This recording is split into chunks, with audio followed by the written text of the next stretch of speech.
Now that you've come up with the structure and format of your show, it's time to choose a topic or theme to focus on. Will your show be comedic in nature or more serious? Will it cover current events and pop culture, or will it be a group discussion among friends? Will you be interviewing guests on your show? Deciding this early on will help you to create your content and ensure that each episode has a clear purpose and direction. When you're deciding on a topic, think about things that you're passionate about or have expertise in. This will help you to give quality and engaging content to your listeners. At the same time, you should think about who it is you're trying to reach. Who is your intended audience? Who's the person that you hope will listen to your show? Okay, what I want you to do now is to create a persona of who it is that will be listening to this show.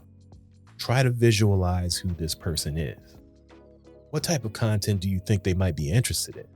There are a few different ways to approach this, but the first thing I would suggest is to do some online searches. Look at websites, social media groups, forums, anything that's related to your potential topic to see what type of content already exists and how people are responding to it. You can also use your existing social media accounts just to ask your followers what they would like to hear on a podcast. Ask your friends and family what they would be interested in listening to. Take advantage of the resources that you already have at your disposal. At this point, you should come up with a list of 5 to 10 topics that excites you. Then narrow it down to the one that you feel most passionate about so you don't lose interest and experience pod fade after just a handful of episodes. A podcast requires a consistent stream of content, so choose something that you can discuss at length and has enough material to sustain multiple episodes. A lot of people think certain topics are oversaturated and we don't need another show about whatever.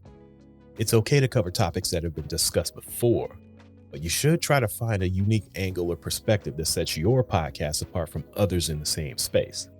For example, instead of doing a podcast that just does a recap of a television show, you can do a rundown of the outfits worn in each episode.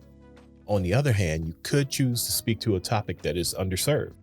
While pop culture and true crime are extremely popular right now, you may find success in a less crowded space like education. For reference, here are the top 10 podcast genres provided by Edison Research. As you can see, there's several places for you to get in where you fit in if you can find something to talk about at length and not get tired of it. Keeping people engaged is how you'll keep your audience coming back for more. Once you have a few topics in mind, you can run them by your friends and family for feedback to see which ones create the most interest. This can help you to refine your ideas and choose the best topic for your podcast.